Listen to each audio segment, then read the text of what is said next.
Bonjour à toutes et tous. Nous allons commencer dans une petite minute. On attend que tout le monde arrive. Vous êtes nombreux.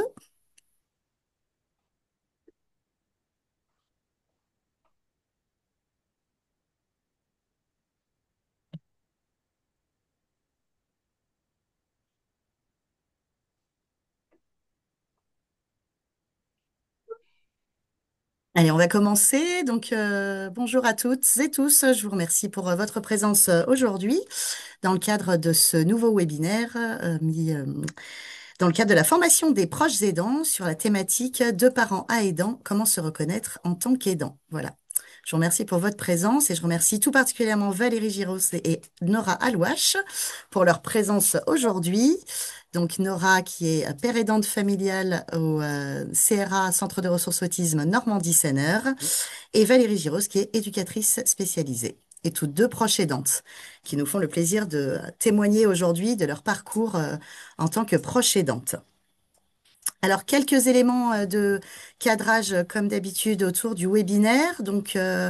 Notre webinaire durera 1 heure. Nous aurons un temps relatif aux questions en fin de webinaire d'une 10-15 de minutes. Vous pourrez poser vos questions via l'onglet Q&R, qui est donc situé en bas de votre écran. Le chat sera fermé. Donc, je vous demande vraiment, voilà, d'utiliser préférablement l'onglet Q&R en bas de l'écran. Et n'hésitez pas, si vous avez d'autres questions après le webinaire, à utiliser l'adresse mail qui a été envoyée également sur le mail généré par Zoom, donc qui est n.bonnet@gncra.fr pour poser vos questions. Si des questions vous viennent à l'issue du webinaire, on y répondra avec plaisir. Malheureusement, durant le webinaire, nous ne pourrons pas répondre à des questions d'ordre personnel, mais voilà, on reste disponible à l'issue du webinaire. Alors avant de commencer et de laisser la parole à Nora, on va vous donner une petite définition de l'aidant. Alors aujourd'hui, un Français sur 5 est aidant et s'occupe d'un proche en perte d'autonomie, malade ou en situation de handicap. Et la Haute Autorité de Santé précise que l'aidant peut être défini, je cite, comme la personne qui vient en aide à titre non professionnel, pour partie ou totalement, à une personne dépendante de son entourage pour les activités quotidiennes. Cette aide régulière peut être prodiguée de façon permanente ou non et peut prendre plusieurs formes. Cette définition nous permet d'envisager les aidants dans la diversité de leur situation. En effet, ils peuvent être des membres de la famille, restreinte et élargie, du cercle amical et ou de l'entourage.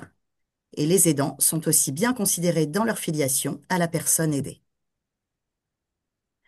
Alors, dans un premier temps, nous aurons le témoignage de Nora, puis Nora et Valérie nous feront part de leur parcours illustré. Ensuite, il y aura un temps avec les différentes grandes étapes du parcours des aidants. Puis, nous vous donnerons quelques ressources qu'il est possible de mobiliser et nous ferons un focus sur la formation des proches aidants et le campus du GNCRA. Et enfin, nous laisserons la place aux questions. Voilà, je laisse la parole à Nora et je vous souhaite à tous un excellent webinaire. Merci. Merci Nathalie. Bonjour à tous et merci pour votre présence. En complément de cette définition officielle, à mon tour, j'aimerais vous proposer une version un peu plus intime, une vision forgée dans la réalité du quotidien. Pour moi, être parent d'un enfant à particularité, c'est tout d'abord devoir accepter que la trajectoire espérée pour son enfant sera tout autre. C'est gravé dans sa mémoire le choc de l'annonce diagnostique, de la première notification MDPH, voire associer les termes handicapé, taux d'incapacité au prénom de son enfant. C'est constituer laborieusement un dossier MDPH tous les 2 ans, 6 mois pour l'établir, 1 mois de traitement, et vient déjà le moment du renouvellement. Être parent aidant, c'est aussi devenir traducteur expert en acronymes, TSA, TDAH, MDPH, AESH, PCO, et j'en passe. C'est orchestrer tous les rendez-vous d'accompagnement, psychiatre, psychologue, éducateur spécialisé, ergothérapeute, psychomotricien, orthophoniste. Cela requérant évidemment une totale disponibilité horaire et mobilité géographique. C'est souvent devoir s'imposer une pause professionnelle et être confronté à la précarité financière. C'est se retrouver socialement rétrogradé, cocher la case sans emploi. C'est souvent aussi se retrouver dans un format de famille monoparentale. C'est faire ses courses sur les heures creuses ou prend l'option drive, stationner en place PMR tout en culpabilisant. C'est acheter inlassablement la même marque de biscuits et s'infiltrer honteusement en file prioritaire, car évidemment, il n'a pas l'air handicapé. C'est s'oublier. Ai-je vraiment besoin d'aller chez le coiffeur ou ma grippe finira par passer? C'est esquiver l'enseignant à la sortie de l'école et appréhender le cahier de liaison. Se couper progressivement d'une vie sociale, éviter les invitations. C'est aussi rester en alerte en permanence. A-t-il bien pris ses médicaments? Zut, son pyjama est à l'envers. C'est éponger la salle de bain, inondée après son passage. Et ai-je vraiment la force pour cette ultime bataille qu'est le brossage des dents? C'est enchaîner ensuite sur des nuits à suspense, nuit complète, nuit partielle, nuit blanche, et n'avoir d'autre choix qu'être opérationnel le lendemain.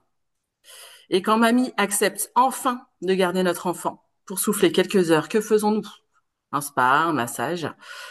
Quelle idée! Il y a le ménage qui m'attend. Et après tout cela, s'entendre dire par l'entourage et les professionnels, je vous trouve un peu fatigué, un peu stressé en ce moment. Mais être parent aidant, c'est aussi se découvrir des ressources insoupçonnées. C'est redoubler d'imagination et de créativité, se découvrir des talents de découpage, plastifiage, scratchage, une âme de détective, de négociateur et une patience à toute épreuve. C'est relativiser, prendre de la hauteur, prioriser, apprécier chaque victoire. Assurément, notre vie serait différente sans toutes ces particularités, mais c'est aussi ce qui fait notre singularité. Parents, aidants, prenez un instant de recul et placez-vous en spectateur de votre quotidien. Vous prendrez alors conscience des compétences et énergies déployées. Vous êtes certes des parents, mais avec ce petit truc en plus. Je vais laisser la parole à Valérie pour présenter son parcours illustré. Bonjour à tous. Je suis Valérie, la maman de Mathias, qui est né en 2013. Donc, c'était un enfant qui était très attendu, mon premier enfant. Je m'étais dit, je vais prendre un congé parental pour pouvoir profiter, et j'ai ensuite repris à 80%. Vraiment une arrivée comme toute maman lambda de son enfant. Jusqu'en 2015, Mathias ne marche pas, il y a des difficultés de sommeil, il ne marche qu'à 20 mois, il est très très tonique, il s'occupe beaucoup seul, il observe, enfin. Et moi je me questionne, mais tout le monde me rassure, non, t'inquiète pas trop, c'est ton premier enfant, les choses viendront. Le sommeil c'est compliqué, mais peut-être qu'il faudrait pas toujours céder aux caprices, etc. Donc je vais demander un conseil à la crèche. Et là, ils me disent, ah ben, c'est vrai que Mathias, bon, il ne nous pose absolument pas de soucis, voilà. Je suis plutôt rassurée, mais ils me disent, bon, allez consulter au CMP. Je me dis, bon, le CMP, d'accord, hein, je connais pas, on y va. Premier rendez-vous, deuxième rendez-vous, quelques rendez-vous. Et puis là, je commence à être anxieuse. Je me dis, bon, qu'est-ce qui se passe? On ne veut pas me dire quelque chose. Donc l'anxiété arrive rapidement. En 2016, après de plusieurs rendez-vous et donc de la poursuite de bilan qui est très très chronophage, c'est vraiment compliqué de trouver et le temps, les ressources, que mon enfant soit disponible, que ce soit le bon moment. En parallèle, bah, la vie continue et les aléas du quotidien. Et à 2 ans et demi, c'est le choc. Alors, je suis toujours un peu mue quand je le dis, mais voilà. On m'annonce le diagnostic de mon fils. Et là, bon, voilà, c'est le choc. Chaque fois, ça me fait ça, mais ça passe. Et donc, je me suis servi de ce choc-là pour me dire, bon, là, il a vraiment besoin de moi. On m'annonce qu'il est autiste. Je me dis, bon, ça sera plus comme avant, etc. Bon, c'est comme ça. Et là, je me dis, on se retrousse les manches, on y va. Je dois vraiment, après, j'ai peut-être été sonnée que 2, 3 jours et je me dis, bon, on va trouver les professionnels et on va se mettre en marche tous ensemble. Donc, je diminue mon temps de travail parce que, bon, voilà, effectivement, c'est plus possible, hein, mon 80% avec tous les rendez-vous, toute la prise en charge de Mathias, le sommeil qui est difficile, voilà. Une nouvelle surcharge avec cette annonce de diagnostic. En septembre 2016, toujours donc avec l'épuisement du quotidien. J'ai connaissance d'une formation au centre de ressources autisme et là je me dis c'est vraiment hyper important. Je vais enfin pouvoir comprendre des choses et rapidement je m'investis dans une première formation de donc 5 jours. C'est vraiment une rencontre avec les parents, du temps de partage. J'arrive un peu à comprendre mon fils qui était étrange, à me dire ah bah finalement j'avais pas la bonne notice. Donc vraiment je suis ça avec assiduité. J'enchaîne les formations dès que je peux. J'ai l'aide de mes parents qui est aussi très précieuse puisqu'on recherche toujours des répits et c'est vrai que quand je vais en formation, il y a aussi la possibilité de pouvoir faire garder son enfant, etc. Donc vraiment, ça rompt l'isolement et là, je commence à l'apprentissage de mon enfant en fait que je redécouvre sous un autre jour. Donc ensuite vient le premier dossier MDPH enfin que je réussis à constituer avec beaucoup de lourdeur administrative. Premier combat gagné, première victoire. Et là, on a vraiment mis un pied dans la reconnaissance de mon fils en tant que personne handicapée. Donc voilà, ça avait aussi un coup dur, mais on se dit que finalement, il va pouvoir être aidé. En janvier 2018, ensuite, deuxième victoire pour moi, puisque après moult insistances administratives, je réussis à pouvoir obtenir le respect de la notification de mon fils avec la notification d'une AESH individuelle temps plein où là, je suis vraiment soulagée puisque je sais qu'à l'école, il va enfin pouvoir être accompagné convenablement et qu'il va pouvoir retrouver du bien-être. Et c'est aussi un apaisement pour moi, vraiment, de savoir qu'il va être soutenu au quotidien. Ensuite, en 2019, je poursuis mes formations au sein du centre de ressources autisme. Je rencontre également une association de parents pour la première fois suite à un colloque. Je prends les coordonnées, je prends rapidement contact avec eux et là, c'est vrai que c'est un soutien également. Aller vers d'autres et là, on se comprend vraiment comme en formation, on a les mêmes questionnements, on a les mêmes, on se donne des trucs et astuces. Il y a c'est aussi très très important et aussi faire de la guidance parentale est pour moi nécessaire puisque ça me permet d'ajuster les formations que j'ai pu faire, ça permet d'ajuster aussi un petit peu le quotidien et puis voir ce qu'on a mis en place, un retour sur expérience, on devient un peu des détectives du quotidien, voilà, c'est jamais trop évident. Ensuite, en 2020, bah, je me sépare du papa de mon fils. Bah, là, du coup, nouvelle surcharge, hein. J'ai l'impression qu'à chaque fois, on en rajoute une petite louche. On continue, mais je deviens maman solo. Donc là, bah, la vie continue. Je mène tout de front, puisque j'ai jamais cessé de travailler malgré ma réduction d'activité. Et je continue à me former, mais là, pour le coup, il n'y a plus personne d'autre à la maison pour me soulager. Donc, voilà, je fais le quotidien comme je le peux. Vraiment, alors ensuite, avec toutes les billes que j'accumule au fur et à mesure, des rencontres, des échanges, des discussions, le quotidien avec mon fils, tout finit par se caler. Je fais une rencontre avec un centre enfin non, un club de sport adapté, puisqu'on a fait des essais avec mon fils de sport en milieu ordinaire, parce que c'est pas évident de trouver à côté de chez soi un club de sport adapté. Bon, ça fonctionne pas, donc on se tourne vers le sport adapté. Donc, bah, après de nombreuses recherches, des coups de fil, etc. Et là, super victoire, on trouve un club de judo, ils retrouvent des copains autistes, ils se comprennent, avec les parents, on discute aussi entre deux, les profs sont géniaux, enfin, le nouveau soutien, nouvelle bouffée d'oxygène. Donc, ça fait encore les montagnes russes. Un coup, bon, on se surcharge, on va retrouver de l'énergie auprès des autres. Voilà, mais on n'est plus isolé maintenant. Et Mathias s'intègre aussi également la piscine, il n'y a pas de cours adapté dans notre région. Donc là, pour le coup, il trouve j'essaye de pouvoir le faire rentrer dans les cours à la piscine de notre quartier. Malgré la carte mobilité inclusion, long combat avec la mairie pour pouvoir avoir le droit d'accéder au bord du bassin avec mon fils, puisque pour un nouvel endroit, bah, il faut qu'il soit avec moi, sinon il n'y accède pas. Finalement, et ben, ça fonctionne et on peut enfin accéder à la piscine et avoir des cours de natation, puisque beaucoup d'enfants autistes, je ne veux pas faire de généralité, adorent l'eau et voilà.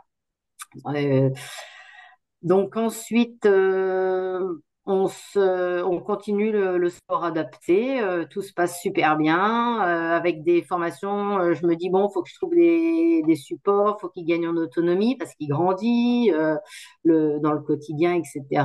Et je finis par avec mon fils, trouver des supports et grosse victoire. Je ne l'accompagne plus dans les vestiaires. Il est autonome à la piscine. Il n'oublie pas d'affaires.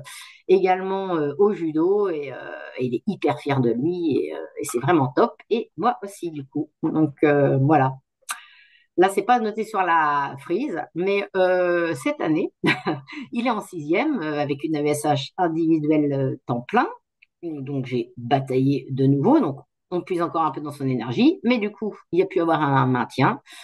Et là, il prend le métro maintenant tout seul, après un travail ensemble de 1 an et demi. Mais voilà, donc petit à petit, les choses évoluent et voilà le parcours jusqu'à aujourd'hui. Alors c'est vrai que moi, je me suis découverte proche aidante par hasard en octobre dernier, lors de la journée des proches aidants, puisque à présent, je me disais, je suis une maman qui est dans le jus, surchargée, je sais pas m'organiser, je vois pas le jour. Ça doit être moi qui m'organise mal, mais effectivement, cette surcharge s'explique par le fait qu'on soit proche aidant et que ça nous demande une double énergie. Mais finalement, on insiste un petit peu et puis ça finit toujours par bien se passer. Voilà mon parcours un peu en résumé accéléré. Voilà. Et puis là, je vais passer maintenant la parole à Nora Alouache qui va vous présenter son parcours. Merci Merci beaucoup, Valérie. Valérie. Merci pour ce partage. Donc à mon tour de vous présenter mon parcours. Moi, la parentalité débute donc en 2009 avec ma meilleure, merveilleuse fille Sohan, suivie en 2010 de la naissance de mon non moins merveilleux fils Anis. En 2010, je profite d'un congé parental, moi de 3 ans. Mes deux enfants sont assez rapprochés. Je travaille, voilà, je suis en activité professionnelle et je me dis, je vais prendre 3 ans, profiter pleinement de mes enfants. Donc, je suis maman comblée de ces deux enfants et mais je suis très vite rattrapée par des premières inquiétudes parentales au sujet du développement d'Anis. Euh, je vois qu'il ne se développe pas à la même vitesse que Sohan. Il n'y a pas d'émergence de langage, il n'y a pas trop d'interaction, on n'est pas dans le jeu. Une marche tardive, très tardive. Euh, donc des premières inquiétudes dont je fais part à la pédiatre à l'époque et très vite balayées, très vite minimisées, des inquiétudes la pédiatre m'avait répondu à l'époque. On crie très vite à l'autisme parce que c'est déjà une notion qui planait en fait dans mon esprit mais que je ne voulais pas.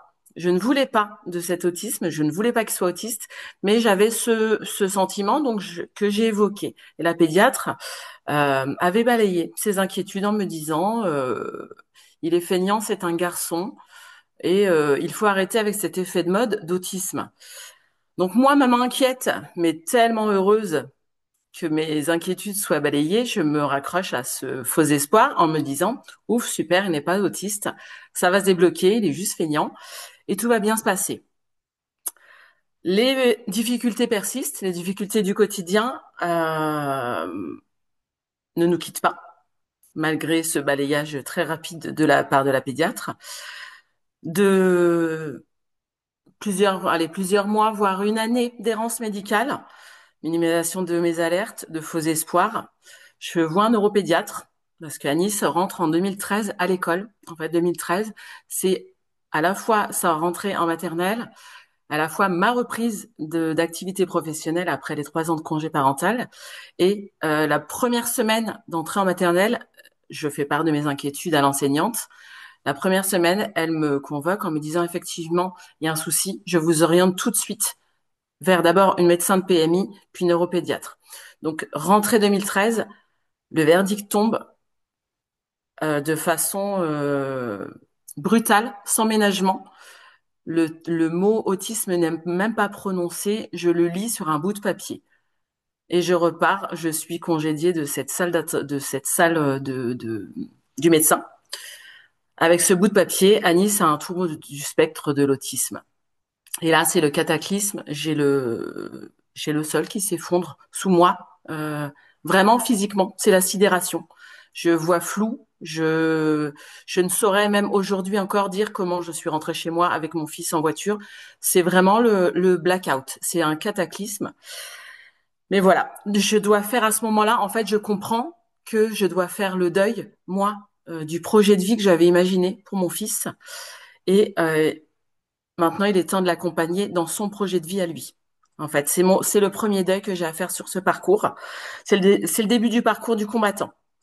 Résiliente, je n'ai pas le choix. Il faut avancer. Comme je vous le disais, j'ai dû reprendre mon activité professionnelle. Ça n'a pas duré quelques semaines. J'ai stoppé. J'ai été voir mon employeur en disant je ne suis pas disponible physiquement, émotionnellement. Je viens de recevoir une bombe dans ma vie. Là, je ne suis pas disponible. Donc, j'arrête de travailler. Contrainte d'arrêter. J'arrête de travailler. Le temps de mettre tout en place pour mon fils, le dossier MDPH, d'avoir une AESH, une accompagnante en classe, un temps d'hôpital de jour parce qu'il ne peut pas être accueilli à temps plein en maternelle. Le temps de toute cette mise en place, voilà, j'arrête de travailler. Une fois tout mis en place, 2014, je peux reprendre une activité professionnelle. Donc je me dis bon, tout est ok, voilà, tout semble stabilisé. 2015, aléa de la vie, je divorce. Je me retrouve maman solo également, comme Valérie, à 100%. Deuxième deuil, c'est le deuil d'un relais paternel. Du coup, je réalise que je n'aurai plus jamais de relais paternel. Mais toujours résiliente, et ben on avance, on compose et on fera 100. Du coup, c'est pas on fera avec, on fera 100. 2016, nouveau coup de massue. Anis est en fin de maternelle. Et là, on m'annonce la déscolarisation, qu'Anis ne pourra pas passer en CP, qu'il n'entre pas dans les apprentissages scolaires, qu'il n'a pas les compétences. Et donc, fin de parcours ordinaire. Et pareil, qui tombe comme un coup près. Et là, c'est un nouveau deuil que je dois faire. En fait, c'est le deuil d'un parcours scolaire. En fait, c'est là que je réalise, ok, il n'ira plus jamais à l'école, mais aussi il passera pas son permis puisqu'il n'est pas lecteur, il n'est pas verbal. Euh, il travaillera donc jamais, donc il se mariera jamais. Et en fait, je dois faire le deuil de toute cette projection-là. 2016, c'est de nouveau un coup très très dur pour moi. 2017, c'est une première victoire. Je me dis, ça fait depuis 2011-2012, je souffre un peu, je subis à chaque fois les coups durs. 2017, mon fils intègre un IME. On obtient un dispositif de répit. C'est la première fois que j'ai du temps pour moi et pour ma fille, parce que dans tout ce parcours chaotique, je faisais en sorte de ne jamais oublier ma fille, de maintenir un équilibre fratrie. Voilà, de porter mes deux enfants sur mes épaules à moi. Donc c'est ma victoire. Il intègre un IME. Je me dis ça y est, il dispose d'un accompagnement adapté. Moi, je vais pouvoir souffler un peu le week-end de temps en temps. Je me dis bon, bah tout semble bien aller. 2018, nouveau coup dur. Je suis en activité professionnelle et l'assistante maternelle qui gardait mon fils sur les temps péri IME, donc le soir, le mercredi, le vendredi, les vacances scolaires, me dit je n'y arrive pas, je n'ai pas les compétences pour, j'arrête. Et là, je me sens de nouveau en fait prisonnière d'une décision que je subis de nouveau. C'est que si moi j'ai pas de relais d'assistante maternelle, je ne peux plus travailler. Si je ne peux plus travailler, je me retrouve de nouveau en précarité financière. Et là, je me questionne en me disant, je n'arrête pas de subir en fait chaque décision, je subis. L'autisme, je l'ai subi, il s'est invité, il s'est imposé, je l'ai pas demandé. Et j'ai subi les ruptures professionnelles, je subis l'absence du relais paternel, je subis la déscolarisation. Il en- J'en avais un peu assez de subir. Donc je prends la décision forcée d'une rupture conventionnelle. C'est un chômage qui va durer 4 ans. 4 ans où moi c'est quand même un coup dur parce que c'était pas mes aspirations. J'ai toujours voulu être active, j'ai toujours voulu voilà mener ma barque de mère de famille et je me retrouve comme je dis souvent socialement rétrogradée au rang de mère au foyer, sans emploi. Quand je coche les cases administratives, je me retrouve dans sans emploi et je me dis mais ça j'ai pas choisi. On me force à être au chômage en fait. Je n'ai pas choisi. Je compose avec. Et à cette époque-là, je ne me reconnais toujours pas en tant qu'aidante en fait. Je suis une maman qui compose et c'est tout. Je n'ai pas le choix et il faut avancer. 2019, de nouveau, je suis rattrapée par des soucis de santé cette fois-ci qui vont m'éloigner un peu plus d'un mois de mes enfants. Je suis hospitalisée un peu plus d'un mois et ce sont mes parents qui vont prendre le relais cette fois-ci. Imaginez 5 semaines. Ils prennent le relais, ils viennent prendre le relais chez moi pour ne pas perturber ma fille qui va à l'école et puis mon fils qu'il faut continuer de déposer à l'IME. Ils prennent ce relais et en même temps c'est une prise de conscience de leur part de la rudesse de ce quotidien. Là il y a une vraie prise de conscience de ah oui effectivement c'est ça le quotidien de Nora. Euh, Waouh. C'est pas qu'ils voulaient pas avant, c'est que déjà mes parents sont vieillissants et c'était pas, ils avaient leur rôle de grands-parents, mais là il y a une prise de conscience de ma condition particulière de parent. Et moi j'ai aussi une prise de conscience, c'est que si je ne prends pas soin de moi, de ma santé, il n'y a plus personne pour mes enfants. Donc 2019, nouveau coup dur. Voilà, je me rétablis, je vais mieux. 2020, je me sens voilà de nouveau disponible. Je suis toujours au chômage. Je suis ressortie de mes soucis de santé et je me sens disponible. Et un jour, l'IME me parle de la formation des proches aidants qui se déroulera au sein de l'IME pour faciliter cette fois-ci bah, voilà, le déplacement et puis la logistique de garde de mon fils. Et moi disponible, mais oui, bah, pourquoi pas cette formation des proches aidants. Ça faisait, ben, mon fils avait quasiment 10 ans. C'est pas une question à laquelle j'avais pensé. J'en avais entendu parler, mais ça me paraissait tellement pas être une priorité en fait avant ces 10 ans-là. Donc en fait, c'est ben oui, ok, j'y vais. 2020. Et là, je me prends une claque monumentale. C'est ce que j'appelle ma révélation, la première formation des proches aidants. C'est vraiment ma révélation. Je mets un mot sur mon rôle. Je suis plus que maman. J'ai de nombreuses ressources. J'échange avec mes pairs, je réalise l'énergie et les ressources déployées au quotidien. Et là, je me dis, mais non, on est plus que des parents. Je comprends enfin ce terme d'aidant pour moi. Cette formation-là, moi, j'ai voulu la faire aussi parce que mon fils était certes en IME depuis 2017, un accompagnement super adapté. Par contre, il n'y avait pas cette continuité quand moi, il rentrait au domicile le soir.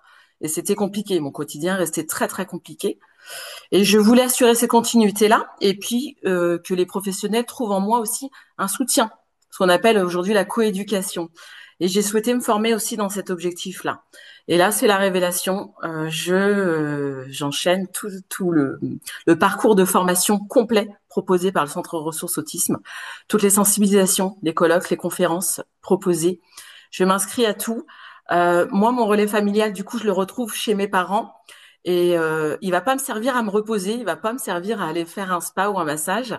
Je vais prendre mes jokers de garde de la part de mes parents pour aller en formation. Et mes parents, je les remercie pour s'être mobilisés, d'avoir pris du temps euh, pour me rendre disponible sur ces formations-là.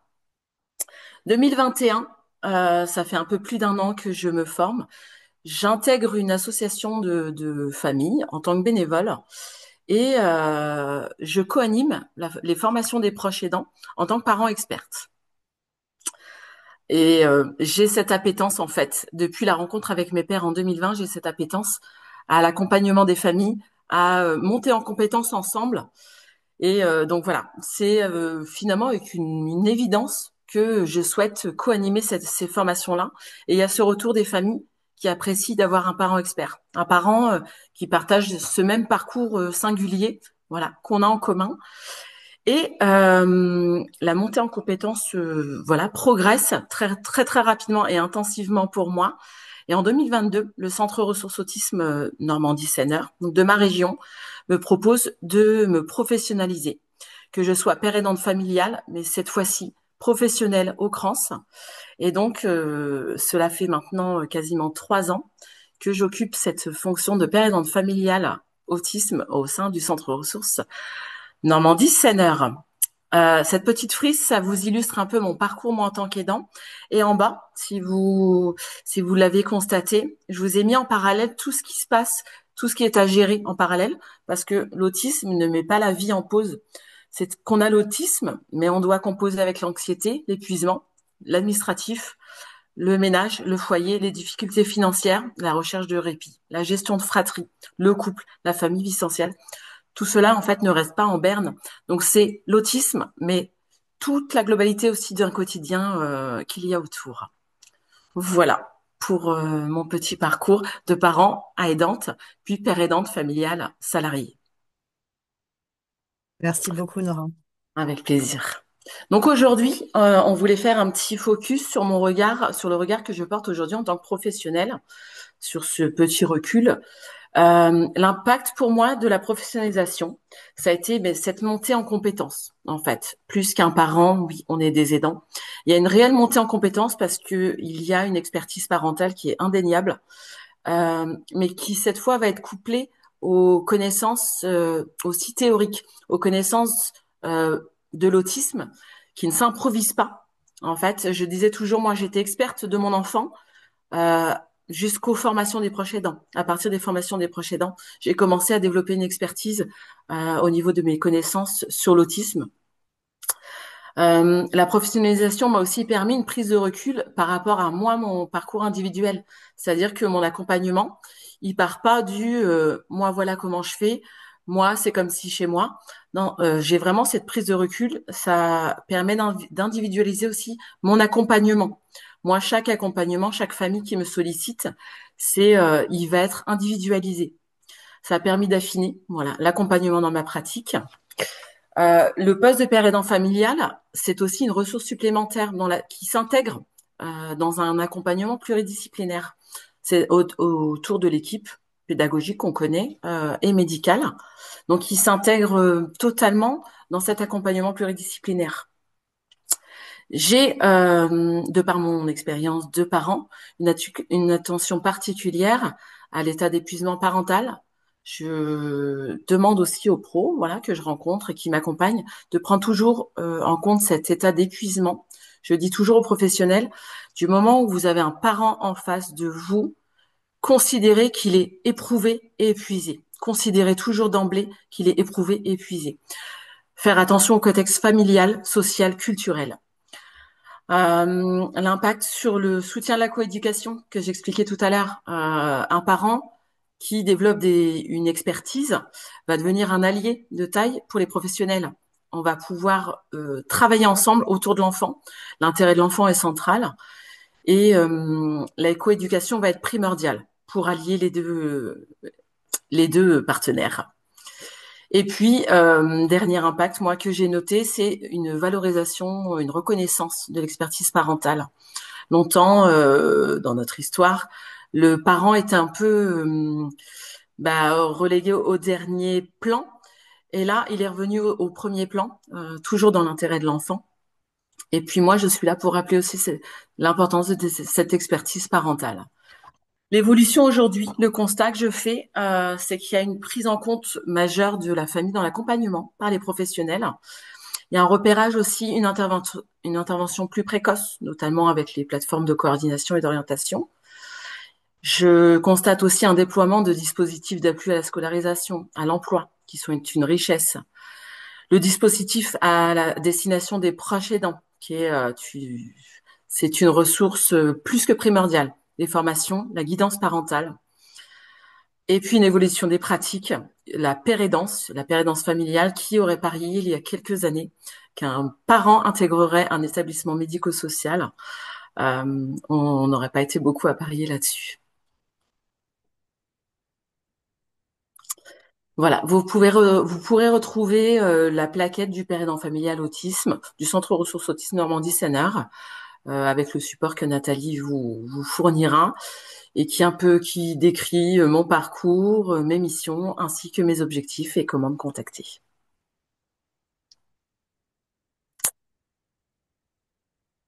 On va maintenant on a découpé avec Valérie 6 étapes clés du parcours du parent. On a essayé, voilà, de distinguer six grandes étapes. Moi, je vais vous parler du moment du repérage au diagnostic. Il y a ce cheminement, je vous en ai parlé.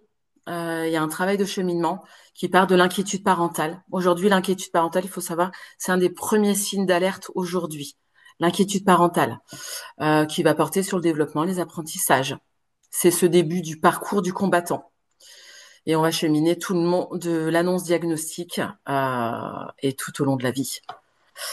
Parmi les freins qu'on a identifiés, mais il y a cette minimisation des inquiétudes de la part des professionnels, mais aussi de l'entourage qui va se vouloir rassurant. Ne t'inquiète pas, ça va aller, ça va venir. Moi aussi, j'ai le voisin de ma voisine et aujourd'hui, il parle et il n'est pas autiste et il travaille, il s'en sort bien dans la vie et qui est bienveillant, mais qui peut porter préjudice à la famille, qui peut se raccrocher à ce faux espoir et plus dur sera la chute. On peut rencontrer aussi les divergences parentales, les deux parents qui ne sont pas dans un cheminement au même moment. Il y a parfois un des deux parents qui va mettre plus de temps à intégrer le diagnostic, à intégrer ce parcours. Donc des divergences familiales aussi. Parfois un environnement familial élargi qui ne va pas accepter ce diagnostic et qui va mettre ça peut-être sur le compte de caprices ou d'éducation peut-être à recentrer. Des divergences culturelles aussi, des difficultés culturelles à prendre en compte. Parfois, il y a un choc culturel, il y a un choc générationnel aussi qui est légitime et compréhensible. Parmi les freins, je l'expliquais aussi tout à l'heure, la gestion de la fratrie. C'est comment ne pas délaisser la fratrie, comment composer avec les difficultés d'un enfant et tout en menant de front l'équilibre de la fratrie. La charge administrative, les délais de traitement et puis l'errance post-diagnostique. Parmi les ressources mobilisables, les professionnels de la petite enfance, de santé, les crèches PMI, qui sont au premier plan de repérage précoce. Moi, en tant que parent, là, on va parler RBPP, les recommandations de bonnes pratiques professionnelles de la HAS, la Haute Autorité de Santé. En tant que parent, je n'ai jamais voulu aller recueillir des informations sur des forums, sur Internet. J'ai toujours voulu que mes informations soient de sources sûres. Donc, les sources sûres, les recommandations de bonnes pratiques professionnelles de la Haute Autorité de Santé.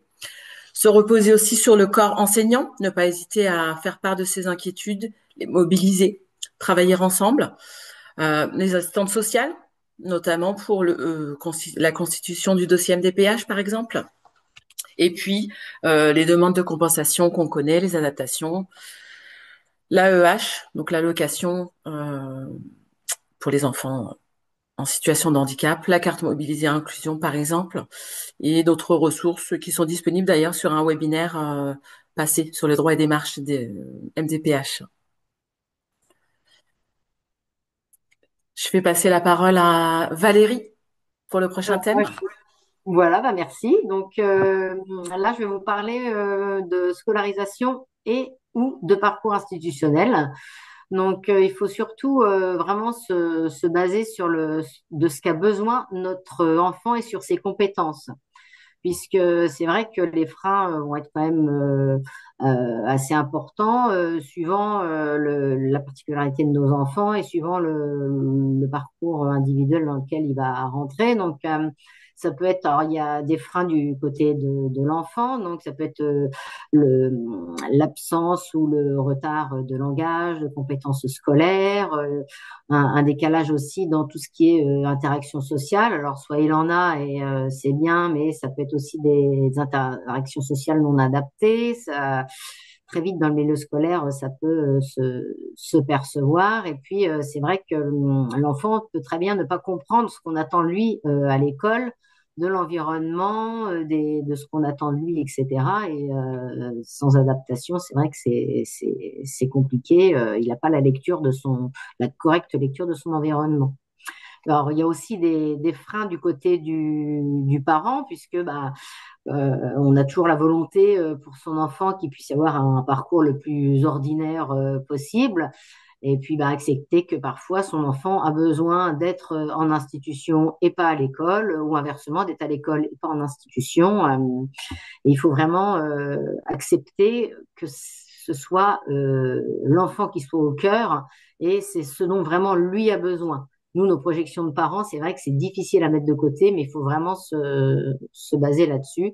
Et puis, il y a aussi des freins, puisque des fois, les professionnels vont pouvoir être volontaires, vouloir bien faire, mais être démunis par manque aussi de formation ou de compréhension. Ou, voilà, donc c'est vraiment important d'être tous dans la même direction pour l'enfant. Et puis, alors, en termes de ressources mobilisables, donc là, il faut vraiment ne pas hésiter à faire appel à l'enseignant référent de secteur, poser toutes les questions. Tous les professionnels qui peuvent être en lien avec l'enfant, pour que vraiment tous les professionnels, que ce soit dans tous les suivis de l'enfant, à l'école, à l'extérieur de l'école, puissent vraiment faire corps et avoir chacun leur point de vue et leur mot à dire pour le parcours. Alors l'importance aussi de pouvoir mobiliser une AESH, même si c'est parfois difficile de trouver une AESH, voilà, mais voilà, avec les ne pas hésiter à faire aussi des demandes pour des aménagements, du tiers-temps supplémentaire s'il y a une lenteur, pour la mise au travail. Il y a aussi la nécessité de pouvoir faire donc une ESS, donc l'équipe de suivi de scolarisation, pour vraiment que ce soit euh, le projet pour l'enfant et puis vraiment sa trajectoire individuelle et personnelle qui soit valorisée dans tout ce qui est aspect scolarisation. Voilà. Donc, je vais laisser la parole à Nora pour tout ce qui est Merci. partie explication. Merci. Donc, nous allons aborder la grande question et délicate de la médication. Pourquoi la médication? Par exemple, quand on identifie des troubles du sommeil, de l'agitation, de l'anxiété. Vigilance à chaque fois, je précise, mais vigilance. Euh, Quand il y a un traitement, j'appuie toujours sur le fait de l'importance de mise en parallèle de stratégies psychoéducatives. Voilà, c'est médication, mais aussi stratégie psychoéducative. C'est pour moi, ça me semble en tout cas primordial. Parmi les freins identifiés qu'on peut identifier chez le parent, forcément des réticences, des représentations qu'on a. Euh, Aucun parent ne souhaite administrer à son enfant des antidépresseurs, des anxiolytiques. Personne. Ce n'est une de gaieté de cœur pour personne, ce n'est une évidence pour personne. Donc forcément, ça va être le frein majeur, c'est cette représentation de je ne veux pas donner ça à mon enfant. En fait, ce n'est qu'un enfant. Voilà. Parmi les ressources mobilisables, évidemment, ça va être en priorité l'identification d'un médecin référent. Le médecin référent, il va être primordial tout au long du parcours. Il va être important d'identifier un médecin référent qui pourra coordonner le parcours, mais aussi vous aiguiller sur la médication, réajuster si besoin en fonction des problématiques rencontrées à des instants T. Et puis des échanges avec les familles sur les formations des proches aidants, sur les cafés des rencontres. Ne pas hésiter à échanger avec les pairs pour avoir un peu leur recul, leur expérience aussi.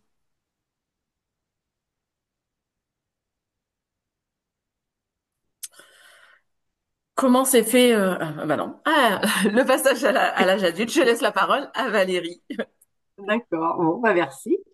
Alors donc c'est vrai que là c'est la grande question pour les parents. L'enfant grandit, on le voit pas grandir, c'est trop rapide et c'est vrai qu'on a beaucoup d'inquiétudes. Donc il faut pouvoir cheminer tout ça et pouvoir dans notre tête imaginer qu'il faille le préparer à pouvoir aller vivre en collectivité.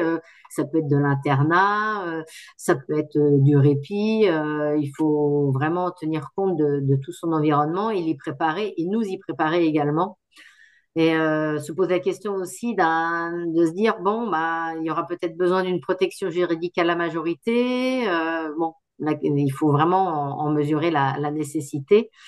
Et puis surtout des grosses inquiétudes, hein, que tout le monde partage de très bonne heure, hein, d'ailleurs, même si l'enfant est petit. Qu'est-ce qui va se passer après? Comment il va faire pour vivre sans moi quand je serai vieillissante ou plus là, ou quand il n'y a pas de relais. Il y a aussi quand si moi ce n'est pas le cas pour mon enfant, mais bon bah qu'est-ce qu'on fait porter comme responsabilité à l'ensemble de la fratrie. Donc ça c'est important aussi. La vulnérabilité aussi de l'enfant qui va rencontrer, comment ça va se passer pour la vie sociale, etc. Voilà. Et puis, bah, toujours être vigilant, et c'est une grande inquiétude. Est-ce que mon enfant, on va bien s'occuper de lui correctement, en bien traitant? C'est toujours s'inquiéter, toujours, toujours, toujours au quotidien, comment ça va se passer, voilà.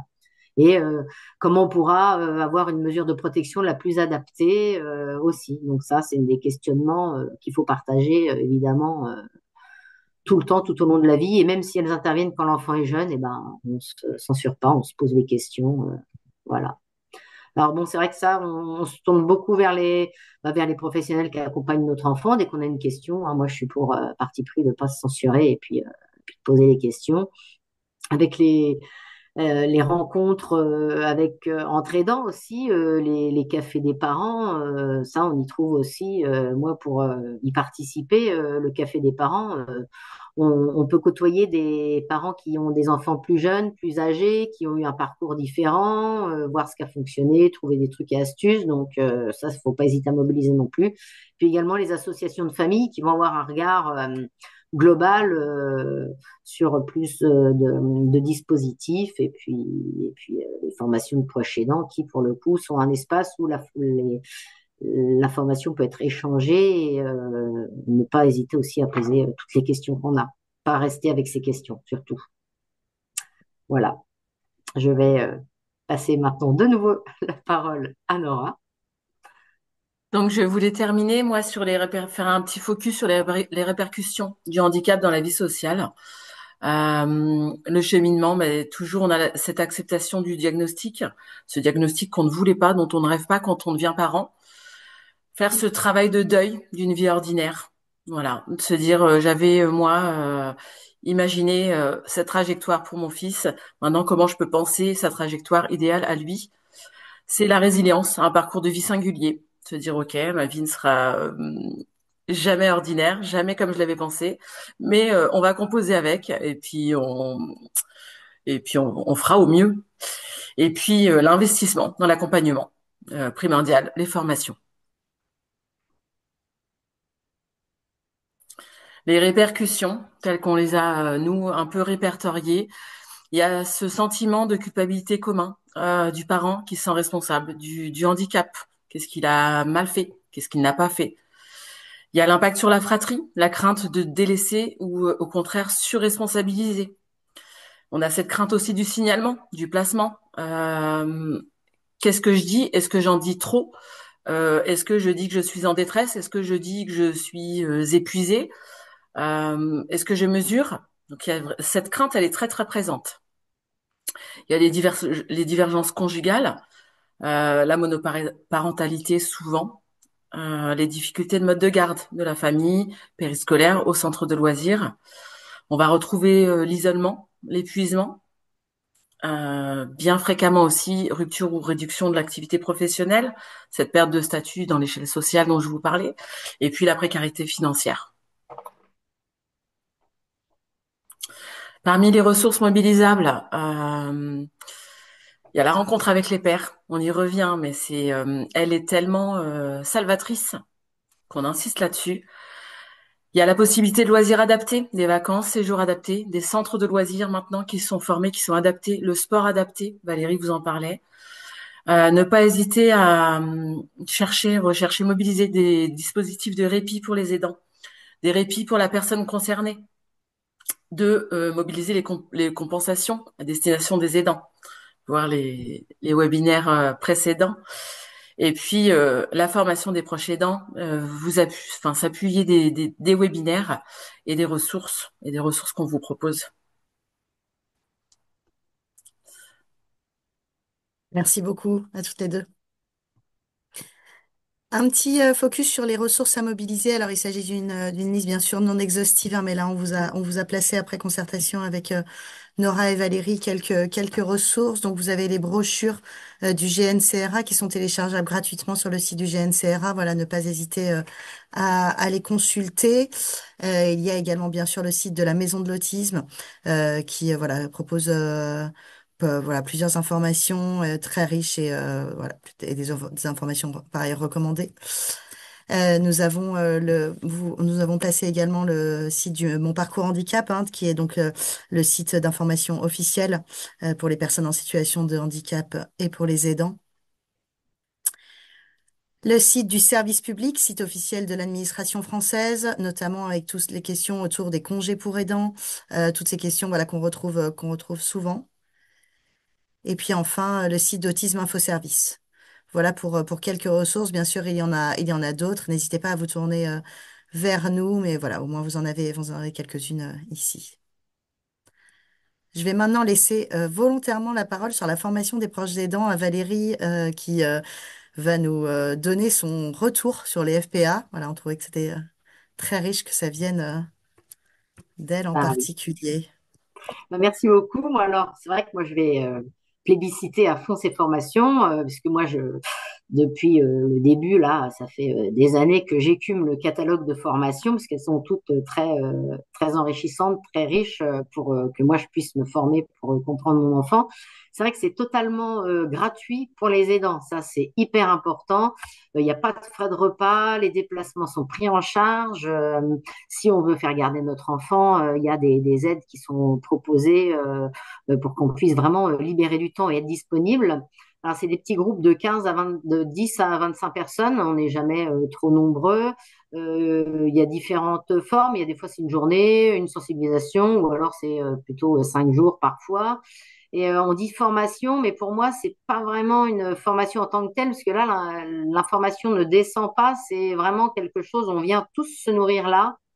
Il y a l'échange avec le professionnel, il y a la co-animation avec le parent expert, il y a les parents qui sont là, qui posent des questions, qui se donnent des astuces, des trucs. Il peut y avoir du présentiel à distance. Enfin, et vraiment, ça permet d'être dans l'échange, de créer du lien. On rompt l'isolement. Et moi, vraiment, ça a été le grand tournant de, pour accompagner correctement mon fils et moi, avoir une qualité de vie améliorée et comprendre vraiment ce qui se passe dans notre quotidien. Donc là, vraiment, ne pas hésiter, faut venir comme on est et on y trouvera forcément les bonnes réponses pour notre enfant et pour nous. Donc voilà ce que je voulais dire sur les formations précédentes qui sont vraiment hyper riches. Merci beaucoup. Et par ailleurs, donc voilà, toutes les informations, vous pouvez les retrouver sur le site du GNCRA, sur le site également de chaque CRA, voilà, sur lesquels vous retrouverez toutes les formations qui sont dispensées, ainsi que sur la plateforme e-learning du campus, qui me permet de faire une transition. Donc le campus du GNCRA, c'est une plateforme de e-learning où vous y trouverez des contenus qui sont construits en collaboration avec les professionnels des centres ressources autisme et les associations de famille.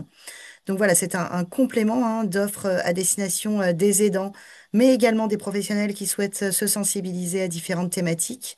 Donc là, à l'heure actuelle, nous avons l'intégralité des webinaires du GNCRA qui sont sur cette plateforme, en plus d'être sur le site du GNCRA.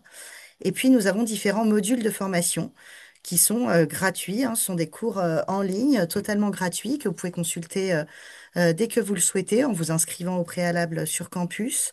Donc, nous avons un module à l'heure actuelle sur Je débute en autisme, un autre sur l'insertion professionnelle en milieu ordinaire des personnes TSA et en milieu protégé, donc deux modules.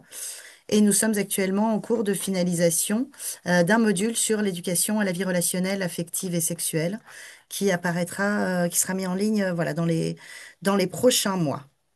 Donc voilà, n'hésitez pas à vous tourner également vers ces possibilités. Donc maintenant, on va avoir un petit temps de questions. Mais voilà, c'est pas grave, j'insiste, n'hésitez pas à renvoyer par ailleurs vos questions à l'issue du webinaire. Alors il y a eu de nombreuses questions. Voilà, on va pas pouvoir répondre à tout. En tout cas, Valérie et Nora, un grand merci parce que les retours sont très positifs. Voilà, vos témoignages ont beaucoup parlé et touché les spectateurs. Voilà, enfin, ça nous paraissait vraiment indispensable de pouvoir faire un webinaire sur cette thématique et je vous remercie vraiment parce que voilà, ça a été beaucoup apprécié par nos plus de 200 spectateurs aujourd'hui. Alors,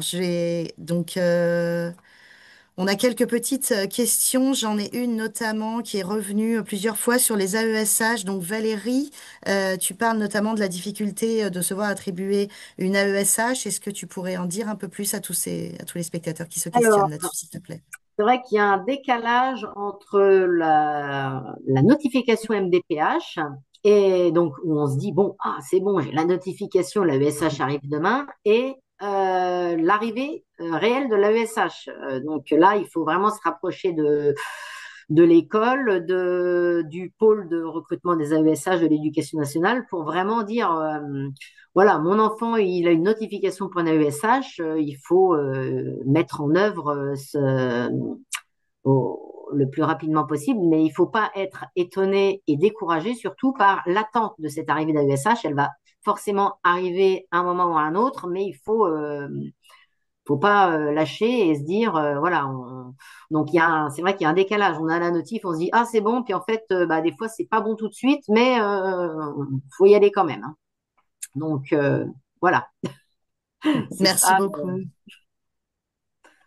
Merci beaucoup, Valérie. Il y avait une question autour de la guidance parentale. Est-ce que l'une de vous deux peut parler de la guidance parentale? Oui, je peux en dire quelques mots. Merci, La, non. la guidance parentale, c'est un dispositif donc qui est proposé aux familles. Il y a 4 modules existants. Il y a l'annonce post-diagnostic, il y a l'accompagnement post-diagnostic, les particularités sensorielles, l'autonomie et les comportements problèmes. Et en fait, c'est un programme qui se fait sur 10 séances, qui se fait à domicile, chez le parent, sans la présence de l'enfant, donc en totale disponibilité, à raison de une séance tous les 15 jours, qui dure de 45 minutes à 1 heure. Et c'est un accompagnement du parent. En fait, j'appelle ça, je dis souvent du coaching, mais voilà, c'est l'accompagnement du parent à cheminer sur ces thématiques-là, selon la problématique identifiée, et puis qui est suivi sur 10 séances, donc sur quelques mois, avec des petits devoirs maison à effectuer entre deux, et puis c'est accompagner le parent dans son cheminement et sa montée en compétences. Merci beaucoup, Nora. Sur la question des dossiers MDPH, on a eu aussi beaucoup de questions. Est-ce que vous, mesdames, avez-vous eu, pardon, des refus sur vos premières demandes? Moi, j'ai pas eu de refus sur mes premières demandes, mais par contre, là, là, tout de suite, en ce moment, il y a Mathias, il a une AESH individuelle temps plein. L'année prochaine, ce sera une mutualisée qui est pas du tout adaptée, ce qui ne sera pas adapté à ses besoins, tout le monde est d'accord là-dessus. Donc, je refais un dossier alors que j'ai encore une notif pour demander une individuelle, qui serait, adéquate à ses besoins. Voilà. Donc, pas eu de refus, mais c'est un demi-refus. Hmm, Et pour ma part, donc merci.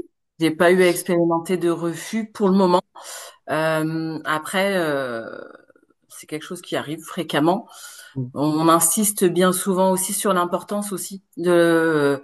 Tout à l'heure, je parlais du médecin référent, mais le certificat médical, c'est une pièce centrale du dossier MDPH et il y a beaucoup d'attributions qui vont dépendre de la façon dont sera rempli le certificat médical du médecin référent et des évaluations, des comptes rendus qu'on joindra. Donc, parfois, il y a des refus, il y a des solutions de recours, voilà, qui existent, mais parfois, il faut aller voir du côté du certificat médical. Est-ce que tout a été bien, les difficultés ont bien été mises en lumière aussi. Il faut que la demande soit en adéquation avec ce que la MDPH reçoit finalement comme élément. Et c'est vrai que si je peux compléter, il faut vraiment, quand ce qui a été difficile, c'est de joindre toutes les pièces et de faire un petit peu le récit du parcours. Est-ce que nous, on a besoin, enfin nous et notre enfant, puisqu'on fait un peu le plaidoyer pour notre enfant, vraiment d'écrire au quotidien, pas se dire, oh, bah, il s'habille pas tout seul, bon, bah, je le mets pas, il a 9 ans, il s'habillera bien tout seul un jour. Il faut vraiment se baser sur du pratico-pratique, d'écrire son quotidien et puis pas minimiser les difficultés parce que nous, c'est vrai qu'en tant que parents, on a la tête dans le guidon et on voit pas ça extérieurement. Alors, se faire aider de quelqu'un d'extérieur, c'est bien aussi pour se dire, bon, au quotidien, enfin voilà, se faire aider dans le dossier qui est quand même assez complexe et conséquent à constituer. Et voilà, c'est pas évident, hein. Donc, se faire aider, quoi. Tout à fait. Merci beaucoup, beaucoup à toutes les deux. On va devoir s'arrêter là. Merci à Je vous vous. remercie, voilà, vraiment, vraiment infiniment, Nora et Valérie, pour ces riches témoignages. Je remercie tous les spectateurs présents aujourd'hui, voilà, d'être venus si nombreux pour ce webinaire qui sera disponible en replay donc sur le site du GNCRA et sur la page YouTube du GNCRA et également sur la plateforme e-learning du campus avec le support. Vous avez été nombreux à demander également le support qui sera également disponible sur ces plateformes. N'hésitez pas à vous tourner vers le site du GNCRA et le site des centres ressources autisme. Voilà, si vous avez la moindre question, ainsi que sur le mail donné en début de webinaire. Restez connectés, nous ne manquerons pas de vous communiquer les thématiques des prochains webinaires.